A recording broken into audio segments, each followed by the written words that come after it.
ఇప్పుడు ఆమె క్యారెక్టర్ గురించి అంటే ముందు గతంలో ఏమన్నా బంద్ అంటే వేరే ప్రేమ వ్యవహారాలు ఇలాంటివి. ఇలాంటి మేము కూడా చూస్తున్నాం. ఆ పిల్ల మామూలుగా అట్లా అట్లా పని చేసుకుంటే ఇప్పుడు ఎక్కడ చేస్తుందో నాకు కూడా తెలియదు. వీళ్ళ ఇంట్లో కూడా కిరాయికుండే 7-8 సంవత్సరాలు ఉన్నారు వాళ్ళు. చిన్నప్పటి నుంచి కూడా తెలుసు. వీళ్ళు మా ఇంట్లో కిరాయికున్నారు.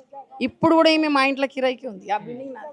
ఇక్కడ ఉన్నారు ఇక్కడ ఏమంటే వాళ్ళు జర తాగేటోళ్ళు వాళ్ళు కిరాకున్నారని వాళ్ళు అమ్మ అమ్మ అని కొట్లాడితే కూడా మేమే సంజాయిస్తుండే వీళ్ళకి కొట్టొద్దు మీకు ఆడపిల్ల ఉంది కదా అని.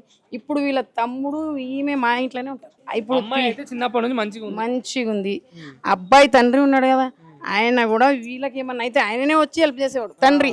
కొట్లాడితే కూడా ఆయన చిన్న ఆయన లెక్క కదా వీళ్ళకి వచ్చి సంజాయించడం వద్దు మా పిల్లల్ని ఏం చేయొద్దు మీరు సతాయించకండి వాళ్ళు బతుకుతున్నారని మంచిగా చుట్టాలు కలిసి వెలిసి పెరిగిరు. చుట్టాలేంది వాళ్ళ చిన్నమనే కదా ఆ పూల పండ్లు అయిన తర్వాత కూడా వీళ్ళు ఇక్కడ తిరుగుతుంటే నువ్వు ఎందుకు వచ్చినట్టే నా కొడుకుని చేసుకున్నామ్మా పాపని నా బిడ్డ పిల్లని చేసుకున్నాడు అదే చాలా మంచిదేలే చుట్టాలే చేసుకున్నాను చెప్పిన. పెండ్లి కూడా మంచి పెండ్లి అయింది మంచిగా ఉన్నది. సడన్ గా అయిపోయింది అంతా. అక్కడ ఉండేవాళ్ళు వాళ్ళ అమ్మోళ్ళు ఇక్కడ ఖాళీ చేసి మేము అక్కడ పోతాం మాకు మా అల్లుడు ఉంటాడు అంటే సర్లే మంచిది కడతాడు అంత కట్టుకుంటారమ్మా అని. వాళ్ళు ఎప్పుడు వస్తారు ఎప్పుడు పోతారు కూడా చూడలేమ్మా చాలా సార్. నేను 12 గంటలు ఇస్త్రీ చేస్తా ఇక్కడనే ఉంటా నేను ఎక్కడ పొద్దున్న 7 నుంచి చేస్తా. 2 రోజులు ముందు కూడా చూసినా మంచిగా ఉన్నారు.